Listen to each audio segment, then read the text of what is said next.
Saya orang bodoh ngumpulkan gak kurang dari 140 referensi saya dapat, gak kurang dari 140 kitab. Ini buku, ya ini tujuan, ini adalah adaan li fardhil kifayah. Buku ini judulnya Keabsahan Nasab Ba'alawi Membongkar Penyimpangan Pembatalnya. Ini tebalnya buku 500 halaman lebih. Kami sama-sama nyusun. Saya udah gak mau bahas panjang lebar lagi. Nanti silakan, sebentar lagi akan diterbitkan. Kalau soal ilmiah udah tuntas, panjang lebar. Kami bahas sampai ke akar-akarnya di dalam buku ini. Insya Allah beberapa hari lagi akan kami launching PDF-nya. Siapapun bisa download, masing-masing bisa cetak, saudara. Dan insya Allah nanti ulama-ulama akan mendapatkan daripada kopian dari buku ini. Jadi kalau soal ilmiah udah selesai. Saya kira kalau soal ilmiah udah selesai. Nggak ada ilmiah tuh nyalain ulama sedikit, nggak ada, saudara. Kalau ulama-ulama dulu melihat ini terputus, kemudian mereka tetap menyambungkan, maka dosa besar. Kenapa ulama-ulama dulu menyatakan tersambung? Kenapa ulama-ulama dulu sepakat? Tidak ada yang meragukan sedikit pun, karena menurut standar keilmuan mereka, ilmu fikihnya, ilmu sejarahnya, ilmu syariatnya, ilmu nasabnya, tidak ada masalah. Mereka semua menyepakati, menerima. Tahu-tahu datang Imad bin Sarman meragukan. Unyil. Assalamualaikum warahmatullahi wabarakatuh. Alhamdulillahirabbil alamin. Assalatu wassalamu ala nabiyyina Muhammadin wa ala alihi washabihi ajmain. Amma ba'du. Teman-teman yang dimuliakan Allah Subhanahu wa taala, kita bertemu kembali di channel Cahaya Hidayah. Nah, teman-teman, kita sudah menyaksikan yaitu marah-marahnya Bapak Hanif Al-Attos ya. Ketika mereka ini dikritik, ketika mereka ini disebut bahwasanya nasabnya itu terputus dari Rasulullah SAW. Lalu kemudian Bapak Hanif ini katanya membuat buku ya, di mana buku tersebut itu nanti akan dibongkar ya oleh Kiai Imad. Bahwasanya mereka ini memaksakan ya dirinya itu untuk diakui bahwasanya mereka ini adalah cucu Nabi SAW. Namun isinya buku dari klan Ba'alawi ini ya teman-teman, itu isinya hanya candaan. Nah oke teman-teman, jadi di video kali ini buku tersebut itu akan dibongkar langsung oleh Kiai Imaduddin Al-Bantani. Oke teman-teman, kita langsung saja mari kita simak videonya. Tadi pagi saya, Mas Rifki, mendapatkan kiriman banyak sekali dari orang-orang bahwa Rabita Alawiyah katanya sudah melansir buku jawaban mereka terhadap ketidakabsahan nasab mereka. Jadi mereka ingin dengan buku itu masyarakat tetap mengakui bahwa mereka nasabnya sahih. Kira-kira demikian itu buku yang saya baca sekilas tadi sore, dan malam hari ini saya akan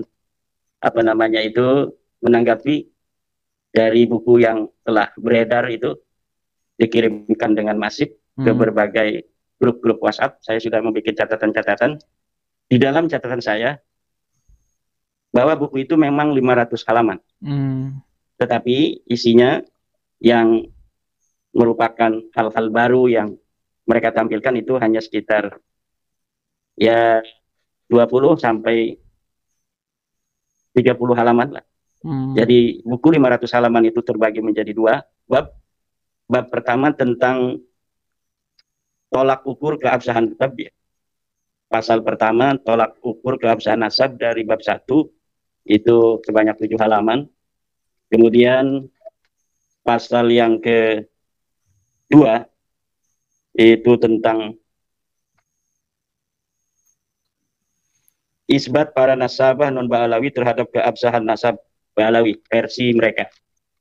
Yang pasal kedua itu sekitar dari halaman 11 sampai 24. Kemudian pasal yang ketiga pengakuan dan kesaksian para ulama terhadap keabsahan nasab Ba'alawi. Ini pasal ketiga dari halaman 25 sampai halaman 77. Kemudian pasal keempat tentang pengakuan ulama besar Nusantara dari halaman 26 sampai 101 ini. Banyak sekali nih pengakuan ulama besar Nusantara ini, pasalnya dibanyakin ini. Karena ini yang menarik untuk membawa viewer dari orang-orang Nusantara agar ini ulama-ulama kita ini sudah mengakui gitu. Padahal tidak ada sama sekali, nanti kita akan bahas dari ulama-ulama kita itu yang secara tegas qat'iyud dilalah yang menyatakan mereka itu mengakui nasab Ba'alawi. Kemudian pasal yang kelima penetapan nasab dengan cara al-istifadhah.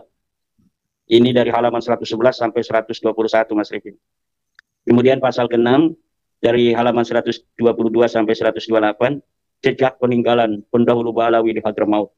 Ada jejak-jejaknya katanya. Kemudian di bab kedua, ini dari 132, halaman 132 sampai terakhir. Ini tentang membongkar penyimpangan Imaduddin. Jadi menyimpang katanya Imaduddin. Ini nanti kita akan lihat apa saja yang dianggap menyimpang oleh Balawi.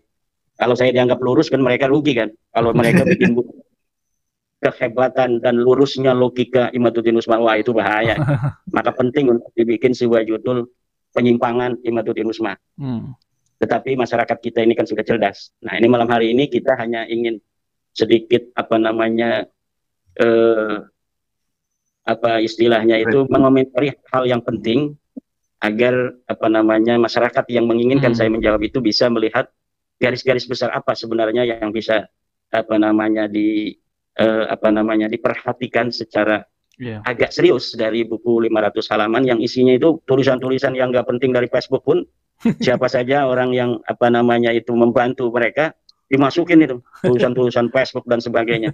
Itu kalau yang membela saya kan yang dari profesor, dari para akademisi itu kalau dimasukin dalam kitab mungkin itu udah 5.000 halaman itu sudah bisa itu karena banyak sekali saya lihat itu di dalam Google Search orang-orang yang juga ternyata membahas tentang diskursus nasab ini dan membela saya atau memberikan apresiasi terhadap penelitian saya.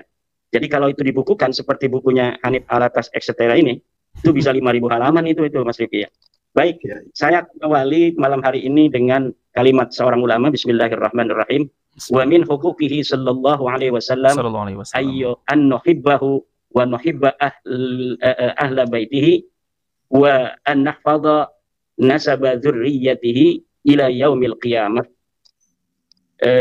min ad-dukhala'i wal lusaqa'i liwujudil irtibati bainahum wa bainal masail diniyah kal imamah waz zakati wan nadri wal waqfi wal wasiyati.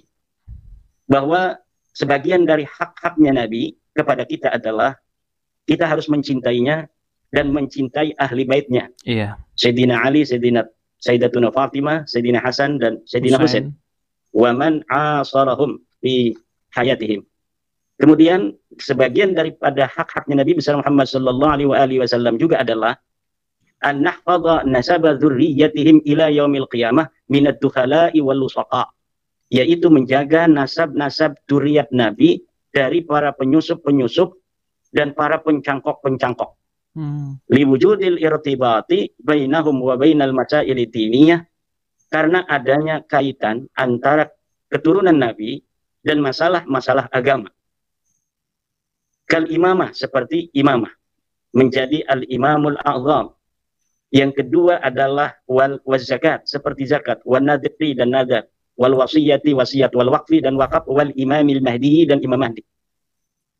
Kenapa kita harus menjaga nasab keturunan Nabi? Karena ada masalah-masalah agama yang berkaitan dengan keturunan Nabi, seperti al-imamatul uzma, yaitu ketika kaum muslimin bersepakat seluruh dunia untuk mengangkat seorang imam, maka disyaratkan harus Quraisyiyun, seorang dari keturunan Quraisy. Haplogrupnya harus C1. Kemudian masalah zakat, kita tidak boleh untuk memberi zakat kepada Bani Hashim dan Bani Muthalib. Maka berarti kita harus meneliti mana yang bukan Bani Hashim, mana bukan Bani Muthalib, atau kita meneliti dari mana yang Bani Hashim, mana yang Bani Muthalib, sehingga kita tidak memberikan zakat kepada mereka. Begitu pula dalam bab nadar, wasiat, wakaf. Orang yang bernadar, saya akan memberikan uang 1 miliar kepada keturunan Nabi yang ada di kampung Bojong Soang. Nah, itu berarti harus tahu mana keturunan Nabi dan mana bukan. Kemudian Imam Mahdi, dan ini yang paling berbahaya ini, Mas Rifki. Imam Mahdi itu akan turun menurut kita Ahlussunnah wal Jamaah di akhir zaman nanti dari keturunan Nabi. Apabila hari ini kita tidak betul-betul untuk meneliti siapa turunan Nabi dan siapa yang bukan turunan Nabi, tidak menelitinya kita, maka akan ada orang-orang yang mengaku Imam Mahdi dari bukan turunan Nabi. Jadi Imam Mahdi palsu. Kenapa? Konsekuensi logisnya orang-orang yang palsu yang mengaku sebagai turunan Nabi itu akan melahirkan Imam Mahdi palsu di masa yang akan datang. Ini sangat berbahaya. Iya. Oleh karena itu kewajiban para ulama untuk betul-betul mempunyai perhatian yang sangat serius terhadap orang-orang yang mengaku sebagai turun Nabi. Di masa depan itu tidak akan terlalu berat Mas Ripi. Kenapa hari ini kita terlalu berat? Karena masyarakat kita belum terlalu dewasa. Tapi di masa depan itu tidak akan sesulit pada hari ini. Kita nggak bakal lagi ngurus-ngurusin yang model Balawi ini, yang sudah ketahuan haplogrupnya G. Gitu. Kalau di masa depan anak-anak kita itu nanti untuk meneliti keturunan baginda Nabi itu dari haplogrup dulu. Kalau haplogrupnya sudah J1, baru diteliti itu secara nasab dan sejarahnya. Kalau haplogrupnya itu sudah bukan J1, udah G begini, harus diabaikan. Nyapain pasti nanti ujung-ujungnya sama juga itu. Karena dari situ pasti akan ujungnya bukan kepada Arab, ujungnya bukan kepada durian Nabi. Tetapi karena memang hari ini hal itu masih terlalu cepat ya untuk masyarakat kita agak sibuk-sibuk nih malam-malam hari ini. Mas Rifi juga harus begadang membahas tentang tulisan-tulisan yang ditulis oleh timnya Rabita Alawiyah yang 500 halaman yang katanya judulnya keabsahan megalomania itu namanya. Kita akan bahas satu-satu. Ini agak santai nggak apa-apa, agak lama juga. Yang pertama dari bab 1 dulu, pasal 1 tolak ukur keabsahan nasab halaman 7. Ya, Imat. Dalam buku menyatakan bahwa para pakar teori ilmu nasab menyebutkan beberapa torik jalan antara untuk mengisbat nasab, keabsahan sebuah nasab. Jika satu saja terpenuhi, maka nasab itu sah. Ini selalu diulang-ulang itu oleh Hanif Alatas, bahwa metode menetapkan nasab itu torik jalan ada 4, banyak sekali. Kalau misalnya satu saja sudah terpenuhi, maka katanya itu sudah sah nasab itu. Nah, di dalam buku ini yang disebutkan oleh Hanif Alatas itu cuma 2. Pertama tentang tercantum di kitab nasab, 2 tentang surah dan istifadah, dan dua-duanya tertolak. Metodologi isbat nasab yang disebutkan oleh buku Rabita Alawiyah ini, buku resmi Rabita Alawiyah ini tertolak. Pertama, tercantum dalam kitab nasab katanya. Ini yang ditulis oleh Rabita Alawiyah kan. Dalam buku Rabita Alawiyah ini, sebuah nasab harus tercantum di dalam kitab nasab. Sebagaimana kita ketahui, silahkan baca buku terbaru saya tentang literatur kitab-kitab nasab dari abad ke-3 sampai abad 13 yang menyebutkan Ba'lawi itu baru kitab Tuhfatul Talib 996 Hijriah, 650 tahun setelah wafatnya Ahmad bin Isa, orang keturunan Nabi asli yang diakui oleh mereka sebagai luhur mereka. Jadi mereka mengakui Ahmad bin Isa yang ada di 345 Hijriah abad ke-4. Kemudian penulisan mereka sebagai keturunan Ahmad bin Isa itu baru ada di kitab Tuhfatul Talib tahun 996 Hijriah. Ada 651 tahun nasab mereka, umudun nasab mereka, nama leluhur-leluhur mereka tidak ada, tenggelam, gelap gulita dari kitab-kitab nasab. Lalu berdasar apa kita mengatakan kitab Tuhfatul Talib itu sah dalam menulis nasab Balawi? Tidak ada. Kenapa tidak ada? Karena dalam kitab Tuhfatul Talib juga itu penulisnya mengatakan saya melihatnya dari sebuah ta'liq, bukan dari kitab nasab. Jadi pertama kali nasab Balawi ditulis di dalam kitab nasab bukan berdasarkan referensi dari kitab nasab sebelumnya, tetapi hanya berdasarkan sebuah catatan kecil yang dilihat oleh As-Samarqandi kemudian dituliskan. Ini namanya seorang an-nasabah al-mutasahil, seorang ahli nasab yang sembrono memasukkan sebuah riwayat yang tidak jelas, riwayat yang tidak ada referensinya, riwayat yang ghair muhaqqaqah, kemudian dituliskan di dalam kitabnya. Kemudian teori surah istifadah yang kedua. Ini surah istifadah pun sudah sering sekali saya mengatakan, tetapi untuk agar masyarakat kita ini bisa tercerahkan, ya kita ulangi lagi bahwa surah istifadah memang betul bisa digunakan untuk menetapkan nasab, tetapi dia punya syarat. Syaratnya apa? Syaratnya dia Allah Allah yasbuta ma yukhalifu. Mana itu saya lupa. Innan nasaba mimma yasbutu bil istifadah illa ayyasbuta ma yukhalifu. Bahwa nasab memang sebagian dari apa yang bisa ditetapkan dengan istifadah, kecuali sudah jelas ada yang menentang. Sedangkan nasab Ba'lawi ini sudah jelas ada yang menentang. Bukan hanya ada yang menentang, ketiadaan riwayatnya selama 651 tahun itu sebenarnya sudah cukup. Bahwa nasab mereka memang nasabun muhdasun, nasab yang jadi-jadian. Kemudian ketika hari ini, ya istifadah itu sebenarnya untuk hari ini. Ini istifadah ini bahwa Hanif Alatas Balawi, Rizik Syihab Balawi itu istifadah namanya itu kan. Nah, istifadahnya apa furo itu tidak berkonsekuensi terhadap istifadahnya usul. Usulnya siapa? Ubaidillah. Untuk mengetahui surah istifadahnya Ubaidillah dari mana, kita harus melihat sekitar zaman Ubaidillah, kitab-kitab yang ditulis di zaman itu. Kitab yang ditulis banyak, tetapi tidak ada satupun yang mencatat.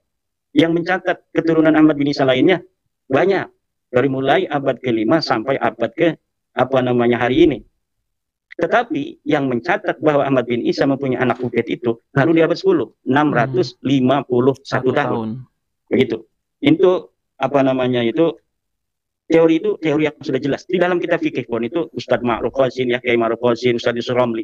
Itu tinggal baca aja tuh. Seluruh kitab-kitab fikih tentang istifadah, surah, tasamu itu mempunyai syarat yang satu, yaitu dia tidak boleh bertentangan dengan dalil. Adamul mu'arid, adamul dafi, itu istilahnya macam-macam itu. Saya tambahkan lagi nih di dalam kitab Ilmu Nasab, Muqaddimah fi Ilmin Nasab. Idza wujidatir rik'atu as-sahihatu batalat tawaturul mukhalifu. Terlihat di dalam Muqaddimat halaman 72. Idza wujidatir rik'ah, apabila ditemukan sebuah kitab as-sahihatu yang sahih, batalat tawaturu, maka batal itu surah istifadah al-mukhalifu yang bertentangan dengan rik'ah yang tadi ditemukan itu. Itu sudah sangat jelas. Ini Hanif Alatas mengutip kitab Muqaddimat, mengutip kitab Rasail, bahkan ditaruh di dalam buku-buku yang tadi itu yang baru itu ditaruh. Itu saya kadang-kadang ketawa. Itu lafadznya ditaruh, lafadz yang menyerang mereka sendiri itu ditaruh di situ. Itu apa maksudnya itu? Jadi lafadz sebuah kaidah yang sendiri gitu Mas Rifki. Itu ditaruh di kitab itu, di dalam buku ketidakabsahan Nasab Balawi itu gitu, yang 500 halaman. Itu banyak sekali yang menyerang mereka sendiri, kemudian ditaruh di dalam halaman-halaman itu. Apakah menganggap sebenarnya masyarakat kita ini nggak bakal baca itu gitu, hanya melihat tebelnya udah ada jawaban. Mungkin yang diharapkan seperti itu, tetapi kita di dalam untuk memberikan pencerahan terhadap masyarakat ini tidak boleh kita bosan. Kita harus, karena ini masalah berhubungan dengan kemuliaan dan kehormatan keluarga Nabi besar Muhammad SAW. Tidak boleh ada orang-orang yang bukan keturunan Nabi mengaku keturunan Nabi bi ghairi haqqin. Tidak boleh ada orang yang berhablum grup selain J1 hari ini mengaku keturunan garis laki-laki kepada Rasulullah. Masa ini belum terlalu mengkristal, tapi masa depan tidak bisa lari lagi. Maka menurut saya dengan berbagai macam alasan-alasan yang ditulis itu sebenarnya akan semakin membuat susah bergerak anak cucu mereka di masa yang akan datang. Nah, teman-teman yang dimuliakan Allah Subhanahu wa taala, jadi itulah ya tanggapan tentang buku yang setebal 500 halaman lebih dari Bapak Kiai Imad Al-Bantani. Jadi ternyata buku yang dibuat oleh RA tersebut itu adalah isinya hanyalah candaan ya teman-teman. Ya. Dan semestinya mereka ini ingin menutup-nutupi dan ingin diakui bahwasanya mereka ini adalah keturunan Nabi Shallallahu Alaihi Wasallam. Nah, teman-teman, di sini saya akan bacakan komentar dari netizen. Ini ada dari Suwar Dispi. Jangan bosan Kiai Imad.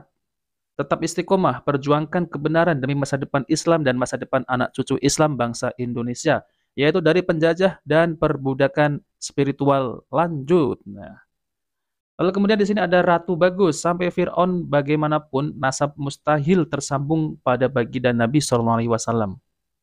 Oh, sampai Fir'aun itu bangun pun ya, nasab Habib itu mustahil tersambung pada baginda Nabi SAW. Di sini ada Wonderful Mercy dari buku Hanif Al-Atos, ya, membaca, mempertimbangkan, menimbang, memutuskan hanya menghabiskan waktu, tenaga dan akal sehat. Subhanallah, nasab Mbak Wali rungkat terus perjuanganmu Kiai. Lalu kemudian di sini ada Abdurrahman. Saya kagum atas ilmu dan tawaduknya Kiai Imad. Semoga Allah merinduinya. Amin. Di sini ada Daud. Makin cinta kepada Kiai Imad. Semoga sehat walafiat, panjang umur, berkah rezeki, lanjutkan Kiai.